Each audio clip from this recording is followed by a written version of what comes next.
Hello and welcome back to another episode of every Lego Indiana Jones character ranked, even though it's not really ranking. I guess it's more of a review. I'm still going over the characters, just kind of giving my opinion on them. Uh, but anyways, welcome back to episode 2. Today we are going to be going over every character in Into the Mountains. Okay, but before any of this starts, I need to mention the character I missed in the last episode, which is Belloc in his jungle outfit. Did not know that he was in that level. Very sorry about that. I will be talking about him in this episode. I'll do him last, but I completely forgot about him. This time I will for sure make sure I get every character though. Okay, first we have Colonel Dietrich. I don't know if that's how you pronounce his name. He has a pistol. He's pretty much like, he has enemy access. I don't really remember what he does in the level. I think he's a boss. I can't really remember, but when you buy him and you're able to play as him, he has a pistol and he has enemy access. This is the first time we're going over enemy access. I mean, I've talked about it, but this is the first time we're having a character with enemy access. So, if you didn't watch last time, enemy access is basically, it's an ability most characters, like most military enemy characters, a lot of enemy characters have it. They can basically go over to these panels, knock on the door a couple times, and this guy, he'll come out and he'll be like, yeah, you can come in, or it'll interact with something, and you have to be a character with enemy access. Most of these characters are reskins. That's what this character is, but he's a more unique reskin. Most of them are literally just color swaps.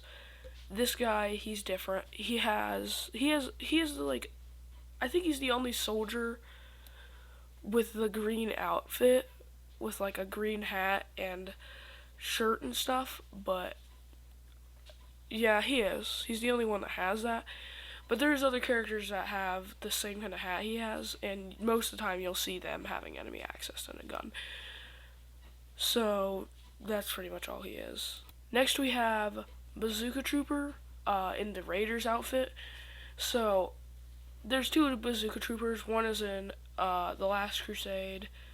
Is that what it's called?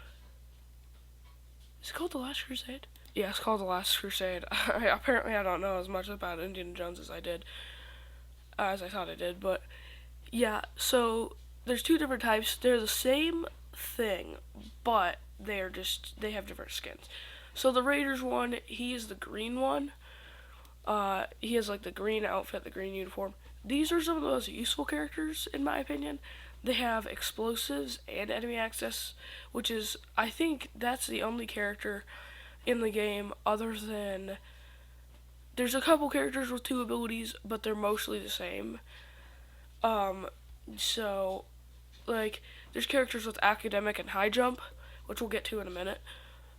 But he has explosives and enemy access, and in the story, and you're playing in the campaign, whenever you kill one of these guys, they'll also drop their hat, and you can pick them up and put them on, and you can knock on the doors yourself as any character, and then they'll let you in or interact or whatever.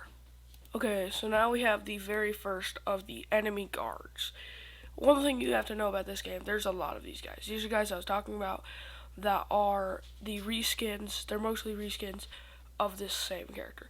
This is not like the main one. This is canonically the first one you'll run into. But I would say that the main one is just called Guard, or I think he's what it's called. He might be called Enemy Guard. I don't know. But this guy, he wears the black uniform. He's used in a couple levels, despite him being called the Enemy Guard Mountains. He's also used in the City of Danger level. So basically, you don't see these guys for very much on this level. They come out of the back of this truck. You just kind of blow them up. Obviously, they have a gun, they have a pistol, and they have enemy access. Like I said, there's going to be a lot of characters like that. Now we have Major Toht. I don't know if that's how you actually say his name, but it's spelled D-O-H-T, which is really weird. So this guy, he's a boss fight in this level, and he's pretty easy. In story mode, he's kind of harder to fight, but if you're playing free play, you can literally just gun him down. So just like most of the soldiers, or the guards, he has enemy access and gun. But he is more unique. I'll give him that. He has the fedora, or the kind of hat he has. He has the glasses. He has the whole kind of uniform going on. But he's really just not that much different. You could play as him or any enemy guard or any character with enemy access and a gun, because that's literally all he is. He's just a reskin, like I've said again, which is really a shame because he is a boss fight and he is a unique character. But I mean, you can't really do much about it, and he's definitely not essential. But I would say that he's cooler looking than most of the soldiers. So I mean, I would rather play as him over most of the regular guys because they're just generic soldiers. But he's still just the same as all of them. Now, moving on to a more unique character, we have Marion. So Marion is one of the female characters that you get in the campaign. I think you get Willie twice. She's a different character we'll get into later. And then you have another character named Elsa, which you see in The Last Crusade. Marion is the first one of this. This is the first female character, and every female character in this game has high jump ability, which, if you don't know, is pretty self-explanatory. The female characters can jump higher, and they can get up to certain areas other characters can't. There's only, like, I think four female characters, but each one of them has several different outfits except for the one.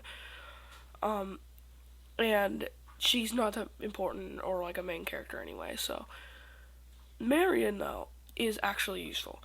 I wouldn't put her as essential, since you do still have Willie, and then you still do have Elsa, who's another character we'll get into. I already said that.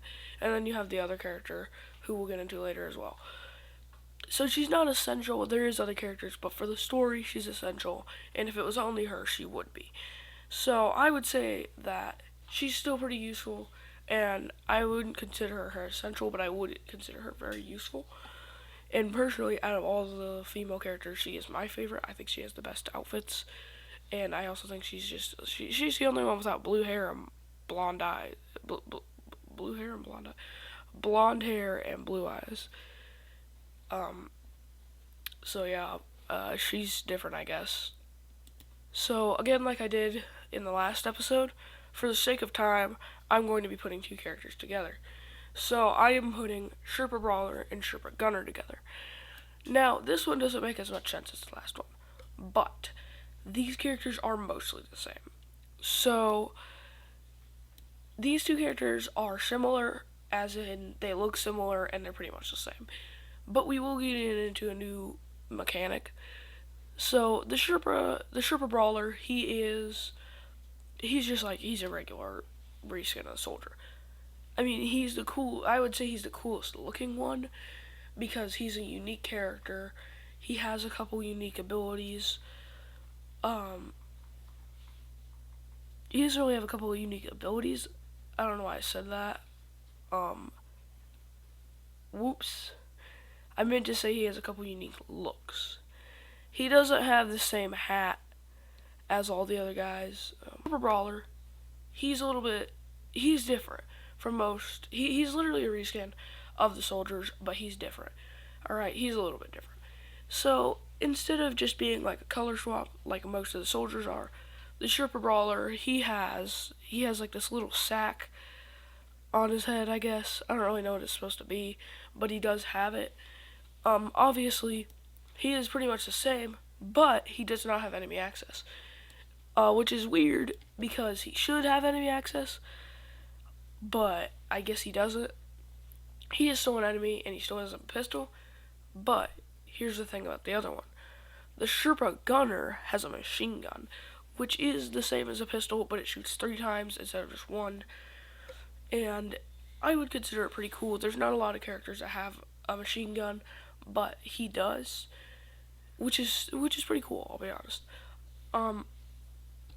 I do like him. I think his uniques are pretty cool. He has like an orange and light blue shirt. He still has a little sack, like a little beanie sack hat thing, but he is different from the way other characters look, and he is a unique. He looks unique. He's different, and he's not just a reskin. Alright, and now for the character I missed last time. We have Belloc in his jungle outfit. So if you don't know, Belloc is like the main villain of Raiders of the Lost Ark.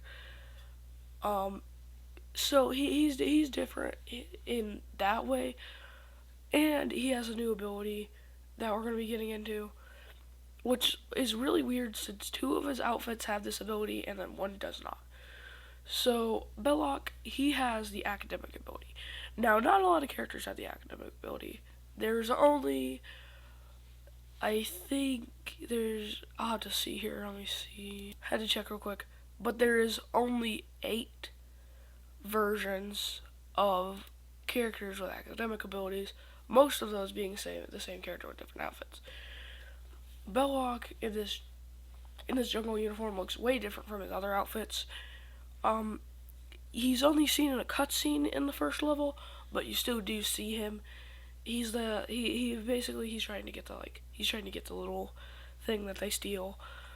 I don't know what it's called. I haven't really seen too much of that movie, but you know, basically he takes that, or he tries to, and he has, and Satipo basically betrays Indiana Jones in the game and goes to Belloc. In the movie he dies. In the movie he dies way earlier on, but since they can't really just do that in a Lego game, even though they can somehow manage to put somehow they can manage to turn Indiana Jones, which isn't really the most kid-friendly movie, into a Lego game, they cannot show a character dying. Alright, which they've done before. I've seen them do it. But apparently they can't. So he betrays him, and then they're at the end, and they're like mocking you and doing all that. The academic ability, which I will have to talk about now, here's basically what it does. They have a character has a book, and there's these little panels, and it's kind of like a puzzle. You go up to it, you press whatever button it is, Xbox or PlayStation. It'll be start for PlayStation, it'll be B for Xbox. So you go over to it, you press that button, and then you'll take out the book, and this character will memorize it. And you'll have to remember which one of these panels that lights up. You'll have to press each one in a certain order, and then if you do it right, then it'll do whatever it has to do. If you do it wrong, then you'll have to restart it, and but the pattern always stays the same, I'm pretty sure. So, although he has this ability, it's not like the most unique. There's other characters that have it. Like I said, there's 8, but there's still quite a few characters in this game, albeit a lot of them just reskins of each other. But he still has a different ability, at least. I really should have mentioned him in the first video, but yeah, I didn't. Okay, so that's the end of this episode. In the next episode, we will be doing City of Danger, which is one of my favorite levels. I love it. It's great. It has a lot of cool characters, and I'm excited to talk about it. This one isn't personally my favorite. I think that this level was kind of boring, but I did like the Sherpa characters, and I liked some of the characters. I liked how they're a little bit more unique. Yeah, that's pretty much it. Now I have a quick little announcement. So I know how I said I know how I said I'm not gonna do custom characters, but I will be doing secret characters. That's just something I wanted to announce. So secret characters you have to have extra, you turn them on, and then if you play in free play, you can get them. Other characters other characters aren't like that. There's a couple secret characters that aren't like that. But there is a total of, let me count here, 10 secret and special characters. Now, a couple of these are the same characters with a couple different looks, but either way, they are still the same character. So I will be doing a bonus video on that and how to unlock them, and yeah. But I'm running out of time very quickly, so I'll see you later. We'll be doing City of Danger next time.